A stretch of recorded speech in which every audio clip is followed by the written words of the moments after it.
It's time for a reality check. We're here to deconstruct health and fitness trends and provide tangible advice so you can become 1% better with each choice starting today. Welcome back to Reality Check. We are your hosts, Jess and Jill, and we have a guest on today that we are super excited about. And this is honestly what I love about social media, because we can just follow a page and make a new friend and spread some good cheer. So this is Dr. Pacha. He is a board certified gastroenterologist, correct? Is that? Yes, ma'am. Yes, ma'am. So I saw a reel, which is how basically every guest comes onto this podcast, is that Jill saw a reel. And I was like, okay, GLP-1, it's 2025, New Year's resolutions. There's a lot happening around this topic, things with insurance changing this time of year too. So I felt like this was who better to speak on this in terms of the side effects. And he's seeing like the worst of this stuff. Whereas we're kind of we have a totally different perspective, right? And totally different vantage point on this topic. But that's why we love having guests like this on the podcast. So we're excited to dive into really all things GLP-1. Jess and I are excited to talk about just your perspective on it, what you have seen people navigate. And I know we talked a little bit before we came on about just how we need to all partner together in this space to really just maximize the impact for patients' health in general. So feel free to give like an intro and a rundown of like you and what you do and kind of your background and everything. Sure. It's an honor to be on with you guys. I'm a big fan. I looked through all your stuff. I love that you're advocating for people, advocating for better life. I think there's not enough of that, and I applaud you for doing it. It's a tough space to be in. It's a harsh space to be in, but the results far, far outweigh the risks. Pun intended. So I'm Dr. Pacha. I'm a gastroenterologist from Birmingham, Alabama. I do outpatients and inpatients. And I love this discussion because GLP-1s are a great drug, fantastic, especially for its intended use. Biggest thing is type 2 diabetics, a lot of metabolic syndrome, basically reducing cardiovascular risk, which is extremely important for one of the main reasons why people die from metabolic disease, from type 2 diabetes. It did have the added benefit of weight loss, which is something that was very revolutionary. And the situation that brings me on your show, and I'm glad that attracted you guys' attention, was there has to be a serious discussion on its use solely for weight loss. I'm not saying never do it, but there has to be some guidelines in the patient. There has to be a good patient physician and patient nutrition and patient strength and conditioning coach and patient and family conversation and responsibility and accountability. So that's what I'm really excited to talk about. Yeah, absolutely. And, it's funny. I think that there's been such an evolution so rapidly in the space around this topic. I know that when it first came out for me, and I think I can speak for a lot of like personal trainers, nutrition, people in that space specifically, it was like panic mode of like, oh my gosh, like people are just going to do this and we're not going to have a job. And very quickly, we realized like, wait, this is just a different version a lot of times of a fad diet that we are working against, right? So like, people need us now more than ever to navigate this in a healthy way. And, the rebound, the weight gain rebound and the health side effects that are happening, I'm like, this is what people need us for. So it's been really cool to see. And I think, we talked about this a little bit too. I think it's a lot of like pride and ego from professionals that tends to get in the way on this topic. Definitely. And I'll raise my hand on that, right? Like I've been shitting on this stuff for 2 years. Because I saw a couple clients who went and got it from some aesthetic spa and they absolutely misused it and they weren't eating enough protein and it was wreaking havoc on their metabolism. And one of the reasons that we're so excited to talk to you is Jill and I specialize in metabolic adaptation. We help get people strong. We help nourish their bodies so that they can maintain a healthy metabolism so that their body burns more calories all the time, right? We understand the side effects from a metabolic standpoint. It could cause muscle loss. It can downregulate their metabolism over time. They can gain more back if they don't do it properly. Absolutely. You have this totally different perspective as a gastroenterologist of all of the medical side effects. And that's the stuff that we are not well versed in at all. So we would love to hear from you more about what are some of the risks. You had mentioned specifically higher risk during surgery. Like tell us all the things that you see as a doctor. Excellent. So at the increased dosage that these drugs are being used for weight loss purposes, you see exacerbated side effects such as gastroparesis, where basically the stomach doesn't contract. So one of the mechanisms is when the stomach doesn't contract and there's still food in the stomach, it sends a signal to the brain saying, hey, I'm full. So that's one of the mechanisms, is that it slows down contractility. So what ends up happening is there's a condition called gastroparesis, which means stopping of that contractility, where it can become extremely serious, where you need to use certain medications to help with contractility, and even severe cases may have to remove the stomach, which is a huge operation. Nobody wants to do that. So I've seen a lot of patients, unfortunately, even after they've stopped the medicine, continue to have what's called gastroparesis. And it's quite debilitating because you're nauseated essentially all the time. You're bloated and you just feel bad. Another thing we've been seeing now is increased pancreatitis. I see that in the hospital setting. So acute pancreatitis, which basically means inflammation of the pancreas, can be very severe, can be fatal. Thankfully, we know how to treat it. There's multiple modalities in which to treat pancreatitis. Excuse me. I had someone come in. I apologize. Sorry. Sorry about that. My mom was calling. I apologize. Anyways, very close to my parents. And then another thing we see a lot of in the use of these drugs is you also get sarcopenia, which kind of marries our relation. So the intense amount of weight loss comes with muscle loss, and we know that more muscle equals more life. It's that simple. I mean, we could do a 10-hour podcast on just Totally 2 or 3 years of research demonstrating the intensity, the how important it is to have more muscle. So now, in my opinion, if you're going to bring all of these problems and you see all these problems, you need to have some solutions. What are some possible solutions? If it's going to be used for weight loss purposes, you need to have frequent checkups with your physician who's prescribing it. Go over your goals. Create that bond between physician and patient, right? Number 2, you need to have a nutritionist on board, nutritionist and strength and conditioning on board. And you need to have some accountability with either with the physician, with the members I just mentioned, or with family members. It's a team effort. It has to, and lifestyle modifications must come from this. It's not a diet. It's not a fad. It's not something to do and then come off. And it's not something to do when you need to and when not to. It's an entire lifestyle change. So unfortunately, those are a lot of the side effects that I see as a gastroenterologist, where I get referred to: nausea, vomiting, pancreatitis, weight loss, and the sarcopenia, the weight loss. So I see a lot of that come into the office, come into the hospital, and we have to have these conversations where unfortunately they haven't maybe been receiving that information. Well, and it's sad too, because people prioritize weight loss so heavily over, like, they'll come to me in my DMs and say, like, my hair's falling out. I was diagnosed with Hashimoto's. I whatever, X, Y, and Z symptoms, but I really need to lose 40 pounds. And I'm like, do you hear yourself? Like, your body is telling you I'm not okay. And then these GLP-1s, throw those in the mix, and they're like just exacerbated. So I think one of the things that Jess and I wanted to ask you from your perspective is these side effects. Obviously, there's a risk for everything that you do, medications and whatnot, but do you think that that is lowered or at least or mitigated if dosing is done responsibly? Because like Jess said, there's some of these aesthetic and wellness spas that are just willy-nilly throwing this out at people, and they're, then women are like, I'm nauseous all the time, but I lost 30 pounds. And I'm like, are we really normalizing this? Like, this is so crazy. But I think if it's dosed responsibly, there seems to be a lot less of that.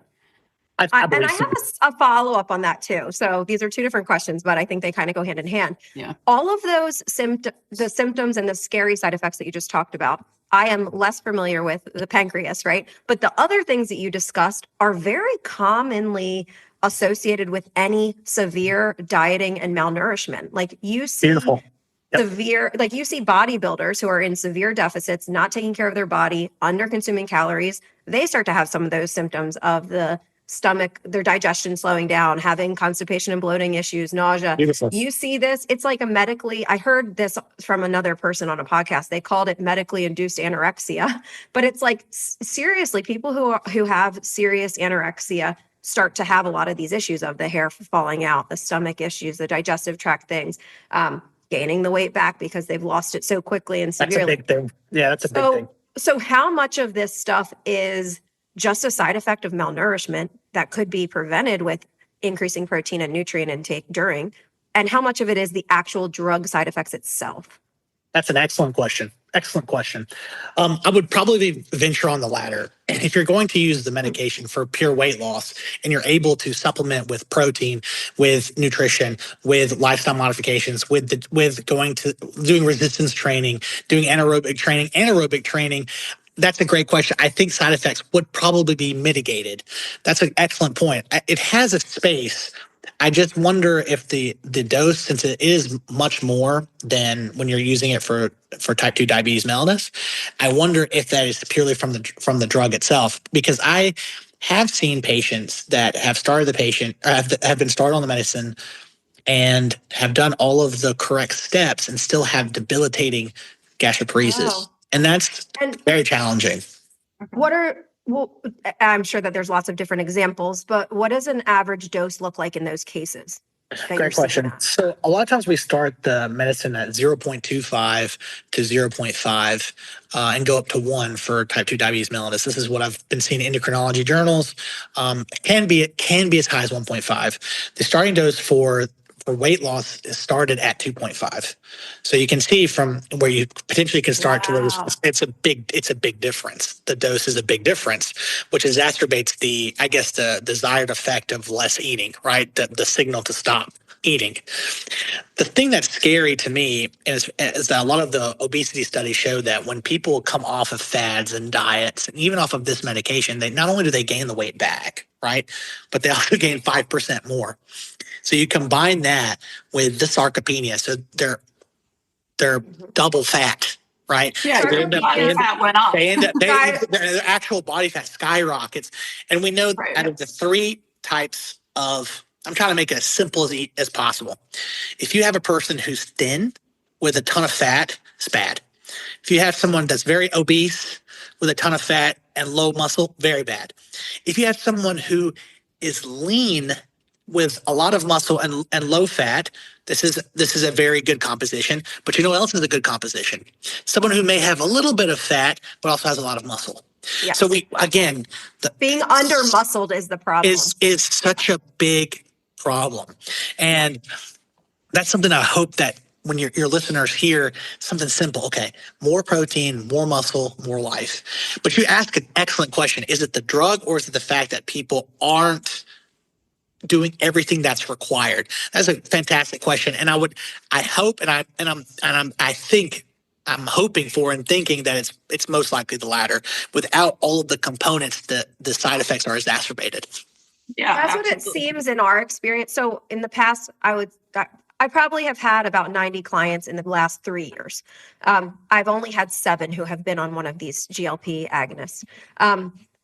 My experience with them has been a straight divide. The ones who chose to go on it that I think were not good candidates for it because they were already under consuming protein, they were already not strength training consistently, they had less optimal outcomes and they felt miserable on it and they had these bad side effects. Whereas the people who had spent a couple years prioritizing strength training, they were tracking their macros and making sure they got enough protein and fiber while on the medication.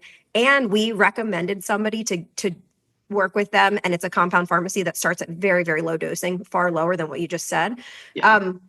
Those clients had excellent outcomes without side effects. And it was wild. Beautiful. So like and obviously 7 people, right? That's not a big scientific experiment, but half and half, I'm seeing their behavioral inputs and saying like, duh, this could be super useful for some people. Definitely. Meanwhile, I spend the majority of my time when people ask about it, talking people out of it. And the reason is not because I am anti this in the right case. It's because most people, and I say most women just because that's our population of clients, most women are far under consuming protein as is. Beautiful. You go ahead and Beautiful. you put yourself on a drug that makes you not want to eat. You're not going to get enough protein when you're not eating if you're already not getting it enough with higher calories, right? Like you need to establish that first. That is excellent. And you can also say if someone already has fatty liver, right? You lose intense amount of weight on this drug, you can make the fatty liver worse. So that's another complication as well. couldn't agree with both of you more. Is it a good drug, and can it be used for a lot of good? Absolutely. Unfortunately, there has to be some work that comes with it, and Yeah. and that's up to the physician-patient relationship, right? If oh, and I forgot to mention that there's been a higher incidence of unplanned pregnancies. So Oh yeah, you did mention that in your video. a lot of college females that have been using it for their formals and things have been an increased tick in pregnancies. So it's funny, we don't know why, actually. We don't have And the part mechanism. of me wondered, is that okay? You're saying that as a negative side effect because they're unwanted, right? I've had women who, after going through really healthy weight loss phases and healthy muscle building phases, are like, oh my gosh, I've struggled with pregnancy and I'm getting pregnant now because my body is healthier, right? So is it Interesting. because of Yeah. the fat loss and now they are more Yeah, gosh, metabolically we've had healthy? over like 15 women, I think, and obviously I don't market for fertility. I'm not an expert in that. However, people are like, I can't believe it's a miracle I got pregnant. And their doctor's like, we don't know what changed. And I'm like, yeah, me either. You're healthy. You're eating protein and you're strength training now, and all of a sudden and now not you're eating able to 1,200 get pregnant. calories. Yeah. It could. I don't know if I can say that it's for fertility issues. That's not what I'm saying. I'm saying these are unplanned. So So I'm not sure if that'd be something interesting to follow up with. I don't know the answer to that. That's not my specialty. I just think at the end of the day, it's interesting that at the end of the day, so many of these things, whether you choose to be on a drug like this or not, the important things that all of us are agreeing on is you have to eat more protein and strength train. You have to. Sure. It's so important for maintaining muscle mass. Muscle is a glucose processing tissue. It's a powerhouse of everything. Yeah. And then it also allows you to keep the weight off, right? If you just lose all your muscle mass, that's why people gain a ton of weight back on any extreme diet. And using this as a method for an extreme diet is just going to yield those same rebound yo-yo type effects as any other extreme diet. Completely agree.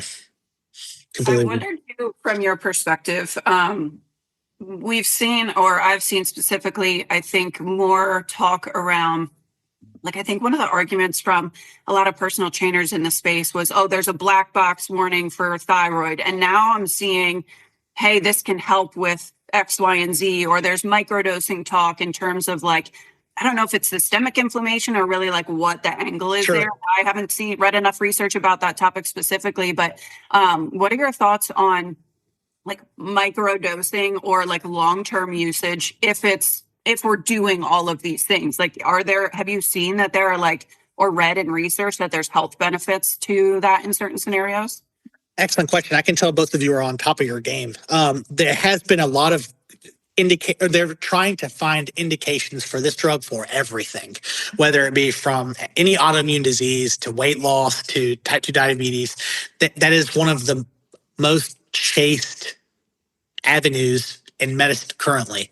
I don't know all of the answers and what they're finding, but I can tell you that they are looking for any reason to use this drug or use this class of medicines. Now, is there a part of that that's nefarious? I hope not. Is there a real possibility of using it for, say, Alzheimer's and things like that? It's possible because let's take Alzheimer's, for example. A lot of people call it diabetes of the brain, right? So if it can aid with metabolic syndrome, can aid with that metabolic process in the brain. I'm not a neurologist. Please don't attack me on Instagram and call me a fat neurologist or something, because I'm sure that's coming. But, so that is you asked a very excellent question. They are looking for any use of this class of medicines. Is it for the well-being of everyone? I'm hoping so. Could it be profit driven? I think that's a possibility as well. Yeah. So that is an excellent question. I don't have all of the answer. I can't give you a very definitive answer, but I can tell you you're right. They are actively searching for a use for multiple disease processes, and I'm gonna point to the side that I hope they're doing it for the good of humanity. I'm gonna stay positive. Yeah, well, I mean, you're talking to the right people. So part of the concern is also like the way that drugs are prescribed through insurance, which we all know can be an issue. But I mean, like I have one client, and again, these anecdotal stories, it's like, okay, they're helpful only to a tiny extent, right? Because we are not looking at It's a different perspective. clear research. But I have a client who I would say is utilizing this in a really appropriate way. She's somebody who has she has an autoimmune condition that she was born with, and she has another condition that she's been on steroids basically to help her immune system her entire life. Right. She's working with this world-renowned endocrinologist at Penn Medicine, and they recommended this a couple of years ago. And she's like, I don't know, I don't like having to be on medicine, this and that. We have she has changed her life and habits over our last 2 years together. She Right. has been strength training. So anyway, she starts this medicine. She's only within her first month of starting it after doing all this other stuff and losing weight naturally and changing her habits. Lost a lot of weight on her own. Yeah, up to this. Yeah. She's completely changed her lifestyle. With that said, as soon as she started it, instantly weight and it was the 2.5 is what you said is the starting doses. I believe that's what she's at. And then they plan to bump her up to 5. At 2.5, she dropped so much weight in the first week or two that it was clear that it was inflammatory weight. It was not, it was not possible that it was body fat. And we were tracking her protein and her calories and everything. And she was killing it with her protein. She was averaging like 1,900 calories, and just inflammatory weight is dropping off. Meanwhile, though, when I talked to her about it, she's like, well, it sucks because I don't feel like I should go higher in my dosing, but my insurance will require that I bump up to 5 milligrams for insurance to cover it. And that's frustrating because she's like, what the heck? I'm seeing the benefits of it. I don't feel sick all the time. Like there's all these puts her in a positives. position that she's under eating and nauseous and whatever. And now So it's like she would have to pay out of pocket to go to a compound pharmacy where she could get it at a lower dosing and see optimal results, right? So that's like a tough balancing act that I think is going on too, where it puts people who actually need this drug in a sticky situation. Yeah, the insurance side of things is even more complicated of a scenario and discussion. I mean, that'll take all day. It is a lot of times not covered for weight loss purposes, and it can be up to $1,000 a month. I think there's a coupon now for $500. But I mean, people, as you know, are willing to pay whatever it takes. And what's far more dangerous to me is if they're getting these substances from a foreign country and they're injecting it themselves and doing it themselves. And I think that's far more dangerous. So that's a whole other conversation. Oh, very common, exceedingly common. Oh, no. So again, that's a different conversation piece. It's again, if it's proven to help with these disease states, I'll be the first one to recommend them. I'm not against it. I just think that there needs to be discussion on what are the possible side effects. What are you getting into? I just think there should be more conversation about it before you just start having people come in and just, script after script after script after script, because they do require that you take the medicine if you're doing it for weight loss forever. Which is that's horrible. That's problematic. So actually, any diet. Yeah, I was going to say that leads into kind of my next point, or the next direction I wanted to go is, we utilize the topic of reverse dieting. And I feel like a lot of times when I present this to any type of professional outside of this nutrition space, they're yeah, whatever. It's just not a known thing. And what I explain to a lot of people is reverse dieting isn't just dieting in reverse, adding calories. It's very strategic, but the way that we use this as coaches is that's always step one within our program to see, let's actually audit, because I'm eating healthy and I'm not losing weight. Either typically looks like I'm eating 1,000 calories and cutting calories is healthy, or they're not actually monitoring their intake and they don't really. Well, they don't know. But they ate an apple yesterday, so they eat healthy, right? Like that's exactly. Like I eat healthy strawberry Pop-Tarts twice a day with lemonade that I buy. They're gluten free or low fat, so they're healthy, right? Yeah, but I mean, and that's the thing. I never blame the patient. Ever. No, yeah. Ever. I never, ever, ever blame the patient. And you touch on a beautiful point on a side point. A lot of times they don't know. They don't know. What does it mean to eat healthy? What is that? I mean, what does that even look like? What does calories look like? There's still a mantra that if women lift weights, they get bulky. I don't know where this came from. You know, it will never, that will never happen. But I'm sorry, I didn't mean to interrupt you, but yes. No.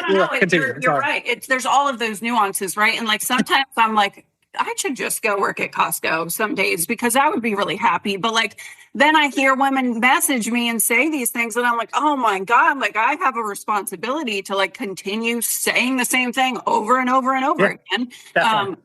But anyway, that reverse dieting component, the way that we utilize it is kind of an initial audit. What does eating healthy actually look like for you? And I'll have so many women that a week or two of tracking their food, I'm like, don't change anything. They're like, I'm embarrassed that I thought I was eating healthy. I'm like, great, first box checked. Let's move on to the next one, right? So initially, we're going through this process of increasing their calories. And a lot of times people are like, oh my God, I can't believe I'm eating more food and losing weight. And I'm like, no, you're just used to eating 1,200 calories Monday through Thursday and eating 4,000 in tortilla chips and margaritas on Saturday, which I'm all for. And you're more full and satisfied because now we're adding protein and we're adding some fruits and vegetables. Naturally eating less. We're adding muscle.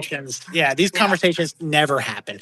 I mean, you try to explain to someone, when I talk to my patients, I say, look, I'd rather have 4 chicken breasts, a mountain of salad with carrots and cucumber and olives, and I'll put the ranch, you know, not a lot, but and then a ton of broccoli. That right there is a ton of calories, but in comparison to a McDonald's hamburger or a bag of Doritos, of Doritos, and that's almost the same. Right. So I mean, it's calories, but you're way more full. Like volume, exactly, and that's the thing. I mean, you hit on something so important. People aren't even having these conversations. How can you? We're talking about a medicine to help you lose weight, right? That you're talking about the tippy top of management of something. You're talking about gold bathrooms when you don't even have the land to build a house. Yeah. Yeah. Do you see what I'm saying? I mean, you want to say, actually, I think I want gold and green bathrooms, but I'm not sure. You don't even have the space to build a house. A lot first.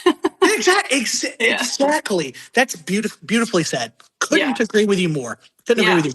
So I think we talk about that and people are like, oh, reverse dieting isn't real. And I'm like, I get it. But like, this is the process of understanding what does it actually feel like to fuel your body and give it the amount of energy that it requires to sustain life at a bare minimum, which is usually all that we're meeting, but also to thrive and feel good and for your bodily functions to operate the way that they're supposed to.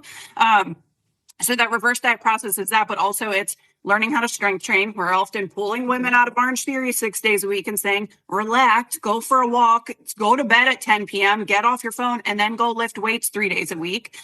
So we're going through like this whole process, which it's frustrating because then we'll have a client, we're doing this, we'll see huge improvements in body composition, but maybe the scale hasn't changed in their first 3 months with us. They'll go to their doctor follow-up and say, you need to eat 1,200 calories. You're not losing, you need to lose weight. And so that's what I wanted to ask you about. Beautiful. So you're a doctor.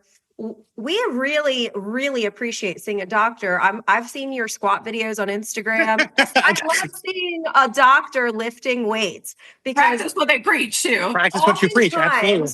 But oftentimes what we see is, unfortunately, there's a lot of doctors, very well-meaning doctors, who tell our clients, oh, well, you should just cut calories, or, oh, just go ahead and add cardio. And it's like, they don't know what these people's intake are. And we're looking at their intake and seeing that they're already not nourishing their bodies enough. And now their doctors are telling them, just eat less and move more. And it's like completely the wrong information. I love, one, you're practicing the actual healthy inputs, but two, your point there about, hey, work as a collaborative team, right? Like, I'm a personal trainer, but if a client gets injured, I'm going to partner with a physical therapist, right? I'm not going to try to fix them myself. So knowing what each of our lanes are and then collaborating to help the whole person. So a couple of things. Like I lift 6 to 7 times a week. It works for me, right? I don't smoke, I don't drink, never have, never will. And if I'm going to tell patients to live a certain lifestyle, I have to live that lifestyle myself. Otherwise, I'm a hypocrite. I'm not discouraging other physicians. Frankly don't care what other physicians do. But the thing is, it's not cookie cutter answers. Does taking a negative intake make you lose weight? That's a fact. It does. You eat less, you will lose weight. I mean, you will. But that's not the only answer. You have to sit and discuss. And the issue is time, right? The pressures on the medical field and insurance and billing, which is not appropriate for this show, but they're not nefarious in spending less time with patients. It's not, oh, we don't care, right? I have to speak up for my I have to speak up for my brethren here. It's not that we don't care. It's all these insurmountable pressures that are placed outside of our forces where we want to help people. Absolutely. But we're not given, but there's a lot of factors that happen that it's not important for the show, but can lead to kind of curtailed, not great understood advice. So cutting calories and increasing exercise is a fact, but how you do it, when you do it, why you do it, what's important about it, how to maintain it. It starts with a physician because they come to the physician first. I'm just saying they could come to you first, obviously, but I'm saying it starts there, and then you have a collaborative effort.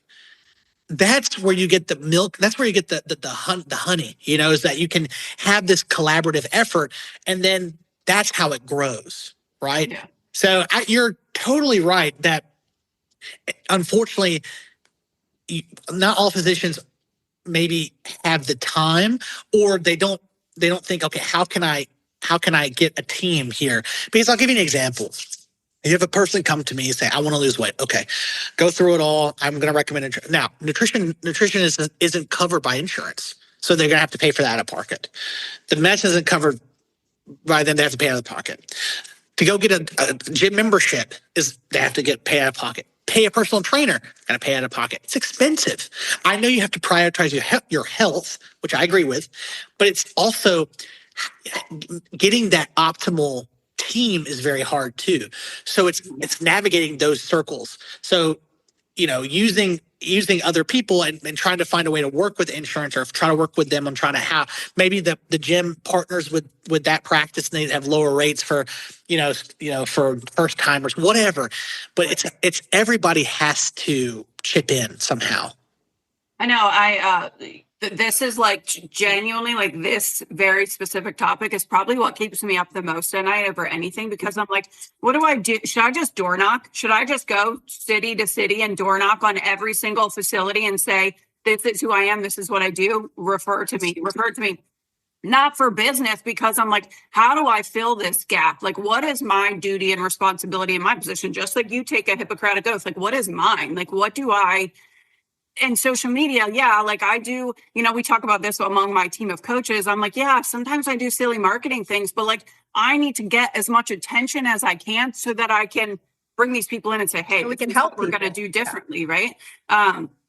So it's really tough. Like, I wish I knew, like, from your position, like, do you see that? Like, I'm hoping the landscape is changing and that will evolve in a favorable way, especially now that this is talked about a lot more. But what do we do, like, as professionals? Like, do you think it is just we need to network and communicate more with each other? I think we're going in the right direction. I think people like you both, new physicians coming out. I graduated fellowship in 2023, so I'm one of the kind of a newer doc, right? I think the emphasis on nutrition was coming out. I think the emphasis on the team, collaborative team, is picking up dramatically. I think this space will keep going up, and I think understanding nutrition is getting much better. There are some major hurdles still. I mean, that's another conversation, but I think we're on the right track. But you have a family that you have to feed.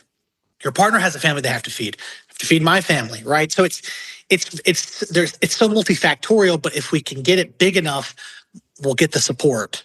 It can be judged on its results, right? So I'm very optimistic because more people are challenging the status quo, and we should. Yeah. When you have your patients come to you and talk to you, you want them to ask you questions that challenge you. Why should I do that? What are you talking about? Why do I need protein? I eat plenty of tofu. Why? What's wrong with that? And then same with me. If they come to me and they say, why do I need this? Why do you think I need this? Well, why is that? What's the risk of that? What's the benefits of that? You owe it to them, and that's part of who we are. But I do think we're moving in the right direction for sure. I mean, we're having these conversations, right? Yeah. Pride and ego need to come way, way down. Just because I'm a physician doesn't mean I know everything. Just because you guys know nutrition doesn't mean you know everything. We have to work together. We have to work together. It's got to come way, way down. Yeah. No, I agree. I think Yeah, go ahead, social media has been so helpful too, and platforms like different podcasts and stuff. Like I love listening to Peter Attia and all of his yeah. longevity studies, but he's like, hey guys, I've changed my mind on fasting because muscle mass is more important. Like muscle Being mass able to is be so important malleable. for long. Yeah. Yeah, being able to Absolutely. grow and own that your mind is changing too, and being Yes, again, I'm the first one absolutely. to raise my hand about my ego can get too big because I'm like, come on, what are we doing? And then my perception on these drugs has changed over the last couple of years because I've seen it help a couple of people, right? So I think, yeah, being able to change and That's a also great point. Great willing point. to use your platform, like you as a doctor, strength training, showing people that it's important to build muscle mass, like just more and more of that. I think it helps every single individual person, and it plants a seed, and then they tell their friends, and That's I don't know, we're making wonderful. a difference, like a ripple at a time. I mean, absolutely. I think you said something beautiful. Is that the idea? You have to be malleable. What you know 2 years ago is not the same as what you know now. What you know 30 minutes ago may not be the same as you know now. Yeah. We have to be malleable. The problem is, not problem. I sometimes find that people will have, or even my own self will think, this is the dogma, this is the dogma, this is the dogma. Is it? I mean, there's certain dogma that is fact we agree with, but that was a good example of Peter Attia. He's good. Some of his stuff is a little extreme, but you gotta sell a product too. But you know, you gotta be able to change. You gotta listen, pick up stuff. So I told like microdosing. I didn't address your microdosing. I don't use microdosing. I don't know much about it. There's not a lot of research on it. So for me to recommend the patient microdose different modalities, I don't know. I probably have to ask an endocrinologist. They probably know more than I do, right? So I don't know enough to prescribe it. I don't know enough to say, oh, it's definitely going to work. Can it? Sure. Another big one in gastroenterology is probiotics. I guess that's a big one. So it just, if it works, go for it. But don't spend your hard-earned money thinking it's going to be life-changing if it doesn't work. So it's just that's kind of how we have to be malleable. And I think that was a great point you brought up. Yeah, and I think that's the beauty of social media. It truly is the biggest blessing and the biggest curse I think we have. And I will post sometimes it's tough because people are like, well, what do you eat? Well, what do you do? What are your macros? What's your workout split? And I'm like, every time I share this, I'm like, this is mine and this has nothing to do with you. Or I've been drinking, I don't know, organic juices, but you might just need to go to fast food 2 times less this week, right? Like Exactly. I always say, it's so important to use discernment consuming any media, because does this apply to me right now? But I actually screenshot something this morning because I was like, I'm going to bring this up on the podcast. Is this girl posted about circling back to GLP-1 because I know we're talking about a lot, but she said, oh, I had all of these side effects, but I had to get my dose really high because it wasn't working. And I'm like, well, what's the criteria for not working? Like, is it Excellent. 2 weeks of the scale not changing? Are we taking measurements? Like, what are we monitoring inputs in any way? Or is somebody like that going to the doctor and saying, it's been 2 weeks, the scale hasn't gone down, I need to increase my dose? And they say, okay. Or is it, do you know what I'm saying? Like, absolutely. No, that's a great point. And 2 things on that, that you mentioned. Well, actually, never mind. Specifically, what you just meant there, that criteria is being used by whoever's prescribing it. I don't know if there's a set algorithm or a set protocol for, okay, you've used it for 2 weeks, you haven't lost weight, we need to go up. That's a great question. I can't answer that. That's a great question. If I had a patient come to me and say, hey, it's not working, I would ask what you're asking. Okay, what does that mean? Are you gaining weight? Do you feel worse? Are you seeing something? Then we would investigate why, right? Versus just jacking up the dose. Yeah. They've been using it for a couple, like 3 or 4 months, and they have no weight loss and they've actually gained weight. That's a different story. Again, we need to, you nailed perfectly said. Why? Why do you think it's not working? How are you taking the drug? Right? Like, because if they're putting it in their hand, right? I mean, these things happen. yeah, right? like the silliest things could change it. Yeah. Like, how are you taking the drug? You have to ask these questions. That's what we're here for, right? You have to And the parallels here to, again, any form of weight loss or body composition change are so aligned because they could be losing body fat in inches, but because they started strength training, the scale hasn't gone down, right? We would all agree Excellent. that is the most healthy change they could possibly have, is to gain Excellent, muscle yes. and lose body fat. And Excellent. we see this time and time again with these women. They start with us. We do a muscle building phase first. We always start with that. They lose inches and they're freaking out because the scale hasn't gone down. And it's like, you just told me you're two pant sizes smaller. Like, what in the world is this? So we're trying to unwind this conditioning that's happening here Beautiful. with the scale. And it's really important. So you guys, if you're listening and you're considering going on some of these drugs, we want to look for indicators of body composition change, Yes. not weight loss alone. We want to look for muscle gain and fat loss, not weight loss. How are you feeling? How are you feeling? Do you, you have more energy? Using the bathroom better? Sleeping better? I mean, these are all clinical indicators, right? Yeah. And it's something I always pull leave. that up on a video in our check-ins. We'll Every pull up a single chart week. of the last 12 check-ins, and they're like, the scale went up 2 pounds, and I'm like, your stress went from this to this. Your sleep was a 2, and now it's a 7. You're going to the bathroom every day because you're not bloated anymore, and all you see is 169 instead of 162. Like it's. I'm like, how do we get here? Completely and utterly 100% unequivocally agree. And that's something I use a lot is everyone is uniquely the same. Yeah, truly. But you guys have a firm, beautiful understanding of you have to look at the whole picture. And we're unfortunately humans aren't like that right now. Yeah. But you're doing the good work. And I couldn't agree with you more. Couldn't agree with you more. You too. I would love, I know this is not our topic for today, but I'd love to have you back on sometime to talk about go back to the probiotics and the gut health stuff. Do a whole nother. I get that one. I get asked that a lot. I'd love to come back on the podcast. Love to do a deep dive on that sometime. I would love to. It's I'll give you a little teaser. Are probiotics necessary? I don't know. Is there enough research out? Definitely not. Are they expensive? Yes. Do they work for some and not work for others? Yes. Because everybody's gut bacteria is different. You can't just throw the kitchen sink at it. Is the gut microbiome the next gold rush in medicine? Totally. Definitely. So, question. So, I won't name the company just for now, but in terms of gut health testing, when it comes to probiotics, I would love to know your opinion. Just obviously, you have such a deep knowledge. If we know the specific strains, a good strain that we want more of is lacking and we supplement it.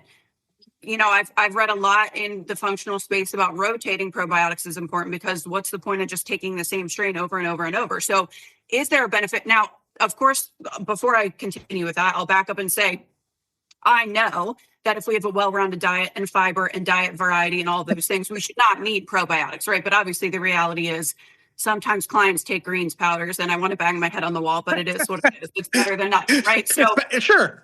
So when it comes to probiotics, does that make sense in terms of like rotating and supplementing for those strains and things? Okay. So as long as you have that information. Absolutely. Do it. If you can afford it, do it. Sure. Go for it. Try it. But if it doesn't work, stop. You know, if it doesn't work, don't say, you know, I got to take more, I got to buy more. And if you're not, I really mean this, if you're not financially in a place, because probiotics can be very expensive. If you're not in a situation where you can do that, then don't. Because again, can you get it from eating whole things? And by the way, that's a whole other conversation. You don't have to go and buy the $27 chicken. You don't. You just eat chicken. Like you just eat chicken, eat vegetables, frozen vegetables. I know rice, what frozen vegetables. Beans. Whoa! Yep. I'm not gonna leave you with this because we're gonna keep talking, but I'm gonna give you this little nugget. White rice is not the devil. It's not. Gluten is composed of 3 things, right? Gluten is composed of 3 things: wheat, rye, and barley. That is gluten, right? These are known inflammatory substances. We should all stay away from them if we can. There's some people who can tolerate it better than others, but it's okay to stay away from those things. You don't have to be gluten-free, but stay away. White rice is okay. We're getting off topic, but there's nothing wrong with carbs though. Potatoes, rice, oats. So we I tend to say eat more things that look like the plant or animal they came from, and That's all fine. of us will be better off, right? And you can get it from Walmart. You can get it from Aldi. You can get it from Yeah. Publix. You can get it from I don't know where you guys are from, but HEB. Whatever. You don't have to kill your. This is a whole other conversation I know. piece. We're gonna do this. But- We're very we're gonna do aligned. this Okay, so episode. yeah, we'll have you back on for another episode because we are very aligned in that area as well, I believe. Yeah, no, I think that's great. So what other? okay. Did we have any other Go for it. questions? For the on probiotics, GLP-1? go for it. Go Yeah. for it. Try it. Just there's not enough for me to say, oh, you need to be on a probiotic. Yeah. Actually, are in our guidelines. If you had what's called C. difficile, they actually recommend they don't recommend the use of probiotics. So it's in terms of restoring gut microbiota, it's actually not in our guidelines. So, but it is a hotly debated topic. Is the gut microbiome the future? Absolutely. We're just I not like quite it. there. And I think it's connected to so much. Oh. And Definitely. yeah. Definitely. So I love that. looping back around to something you said Yes. about GLP-1s. Yes. You said that the industry standard right now is that people are supposed to be on them for life. Yep. So I want to talk about, okay, here's our message about it. What do you advise to your patients, and or what's the general message to you guys as doctors? Our message around it is, okay, if you're in a good position where you're eating enough protein and you're strength training and you're doing all these behavioral lifestyle things that will help you keep it off, it should be used as a temporary thing to get you from point A to point B as a tool. It can be a tool and assist. On the other end of it, just like with any other diet, we are not meant to live in this starvation mode forever. So we ought to be coming off of it and restoring our metabolism, going back into a muscle building or maintenance phase at higher calories and learning to maintain appropriately. That is our message. We've had a lot of clients come to us post GLP-1 use saying, hey, I'm scared to gain weight back. Can you guys help me? So these That's are people fine. who have lost a lot of weight and now we're helping them build muscle. Great. Great. And they're not on these drugs anymore. Great. Are you, as a physician, when I don't know much about how the pharmaceutical representatives come in and talk to you guys about drugs or anything, what's the messaging to you as a physician? You had said something about staying on it for life. So my personal opinion and use it aligns perfectly with what you're saying. It's for weight loss. For weight loss, I think it's used as a tool to assist. And you can, and once you gain the appropriate lifestyle modifications, you've gone to the nutrition, you've learned the ways, then I recommend coming off it because I don't think anything lifelong that isn't necessary. Now, if you need insulin, that's different. But if you're, or some sort of medication like thyroid, whatever. But even then it's hotly debated, but that's a different conversation. But what I'm trying to say is I agree with you. Cool. I is think that we need a it should be thyroid used- episode. it should too. use We a- do. I was about to chime in. is a tool. Now, for the use of type 2 diabetics who have metabolic syndrome, who has huge cardiovascular risk, then I think using it for life is only going to help them. And then their endocrinologist, right, can determine if they can come off of it or not based on if they want to or cost or whatever. That's something I would leave to them. But in terms of pure weight loss, yes, I agree. It's an assist. Okay. But And the is that drug- the message but the- that's coming from no. doctors? No, Okay. the message coming from doctors is lifelong and coming from the pharmaceutical company itself. The three big ones, which I don't know if I can name, but the three big ones is lifetime use. Oh, okay. Yeah. It sounds so similar to clients that I've had who have gone through like bariatric surgery and they're like, well, now I just eat 800 calories for the rest of my life. And I'm like, now you're malnourished. Now your hair's falling out. Now That's we're a not losing any muscle. whole other. It's You're so- completely right. It's another Completely right. tool. It's another tool, but we're still landing in this I crappy actually metabolic have a woman place in with my DMs malnourishment. about this. Yeah, there's a woman who's messaging me and she's like, I've been on 1,500 calories for this many months. And, I obviously people come to me and message me and say, help, right? So I'm going through this and I'm like, well, I'm explaining reverse dieting. I'm going through this. Have you done this? And she's like, well, I can't increase my calories because I had weight loss surgery and my nutritionist said not to. And I'm like, that puts me in a rock and a hard place, right? Because she's working with a professional. Who am I to say, do something different, right? Like, I'm like, you have to follow whatever advice that's up to you, right? But So we've that- worked with plenty of It's women just- who we've been able to The eventually surgery get was them in back up. 2001. I'm Yeah, like, it's just- are you serious? It's just the thing that's interesting to me is there's 1,500 calories and there's 1,500 calories, right? 1,500 calories can look True. like 5 pieces of Nutrient chicken. dense. Yeah, 5 pieces of chicken, a huge salad, tons of veggies where you're going to be full for 8 hours. Or cookies. there's- It could be, yeah, Or so. yeah. And she's like, well, I'm not losing any more weight. And I'm like, okay. I mean, But these concepts are, I mean, across the board, whether somebody chooses Optivia or some low calorie diet or to restrict, or whether they choose weight loss surgery, or whether they choose a GLP-1, all of these things are paralleled in the things that we're saying is, Absolutely. guys, eat more healthy food, nourish your Yes. body, and build some Yep. muscle. All of Amen. those things are going to help you, whether you're on any of these assists or not. Amen. And consistently. okay. Yes. So we're absolutely having you back for another gut. Would love to. Be an honor. Episode. But for everyone listening, we'll obviously drop all these links in the show notes, but tell everyone where they can follow you or find you. So my professional, I've been trying to do this. I'm 34, so I'm like, I'm not that cool. So like I tried Listen, to 30s are the new 20. We are I'm trying to like do the whole like social media thing, but my Instagram it's called a handle, right? Handle. Yeah. I know I'm not cool, I promise. Is Dr. Jim, so GYM, like the gym, and then Gyms, GEMS. So Dr. Jim's, tell them to message me anything they need, any questions. I'll do the best I can to respond. So yeah, just they can find me there. I'm actually going to be moving practices pretty soon, so I'm excited about that. So more details to come on that. And it's been an honor working with you guys, talking to you. You guys got a solid understanding that it's from us. It's from within us we can change. You just need some right guidance. And if you get the right guidance, I fully believe in the person. That's why I got into this job, is that you can do anything. Just needs proper guidance. And I think there's a lot more people like you guys, hopefully a lot more physicians that are dropping the pride, dropping the ego, and letting the person thrive. And that's what I'm about. And I think you guys are about that, and it shines very brightly. Awesome. We appreciate you so much. We've loved having you on. So obviously we'll be in contact, but we'll share your social media so everyone else can follow along. So it's called sharing your okay. Sure. I'll try to put some more out there. It's hard. Yeah, what you guys do is so by the way, no I want all of your members listening to know this. To be successful in the social media space requires so much intensity and work and time. And for what you guys do, all of the things I've seen about you guys, all of your videos, all of the emails, all of the things, you deserve a ton of credit because it is exhausting. I only did like 4 videos and I feel like this is way over. I was like, just takes forever.